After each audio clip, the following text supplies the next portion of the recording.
Buenas tardes, ingeniero. En esta ocasión les vamos a hablar sobre el modelamiento de clases y objetos. Los integrantes son Brian Almeida, Kevin Guano Luisa, Joseph Chihuano y Pedro Chumaño. Los subtemas a hablar son definición, clase, atributo y métodos, objeto, instancias, encapsulamiento, herencia y polimorfismo. Modelamiento de clases y objetos. El modelado de clases y objetos es una parte fundamental del proceso de diseño en programación orientada a objetos. Consiste en representar las entidades del mundo real y sus interacciones en un sistema de software mediante la creación de clases y objetos. Las clases. Una clase es una plantilla o un plano que define las propiedades, atributos y comportamientos. Los métodos, como comunes en un conjunto de objetos relacionados. Representa un concepto general y abstracto. Por ejemplo, una clase podría ser un coche. Podría tener atributos como modelo y color, y métodos como arrancar y detener. Los atributos son las características o propiedades que describen. Compañeros, a continuación yo voy a hablar sobre los objetos e instancias. Un objeto es una instancia concreta de una clase que contiene datos y métodos que operan sobre estos datos. Las clases son, como se podría decir, un tipo de plantilla que definen la estructura y el complemento de mi objeto. Lo que va a tener es un lienzo en donde yo voy a modelar mi objeto.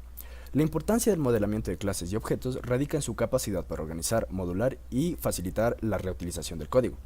Promueve la abstracción y el encapsulamiento, que como ya vimos anteriormente, hace que yo pueda clasificar en una superclase los elementos para así poderlas heredar de manera más sencilla y que el código no sea tan tedioso. Y el encapsulamiento sobre todo por métodos de seguridad, y también nos permite la creación de sistemas complejos a partir de componentes simples.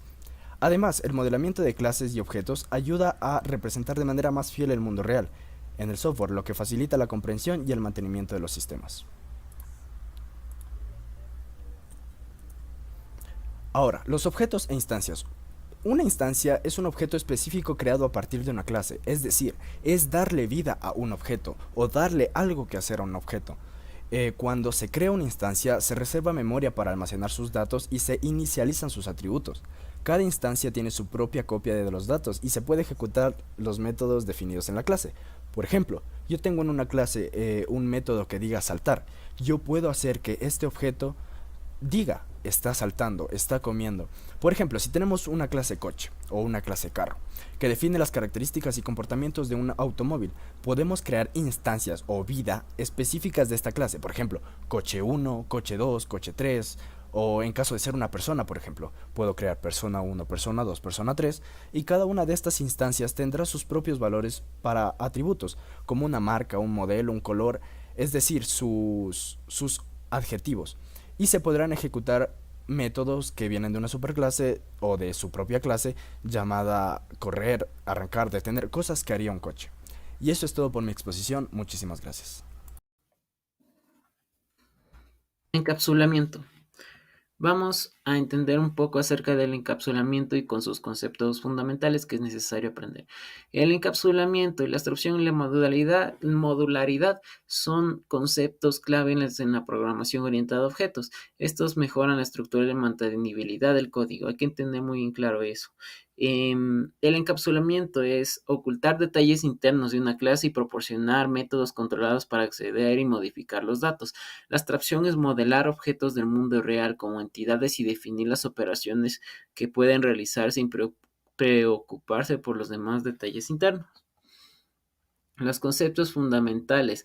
Se puede dar un pequeño ejemplo acerca del encapsulamiento, que es la parte izquierda, donde creamos una clase pública con un vehículo base y ponemos en private, en un string, una marca y un modelo.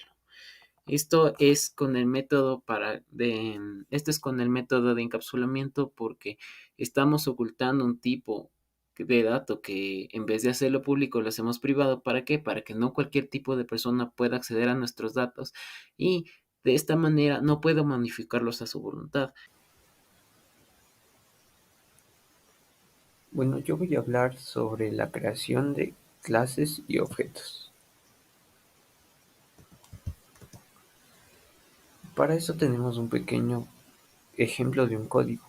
Para la creación de clases y atributos tenemos aquí una clase llamada persona con los atributos nombre y edad.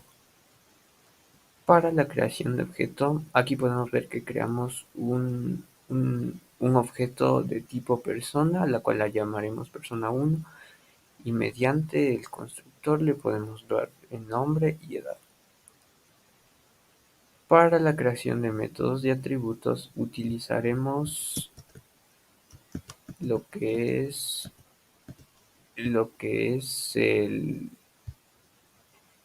persona 1, la cual creamos en objetos para que pueda imprimir lo que queremos, es decir, la edad de la persona.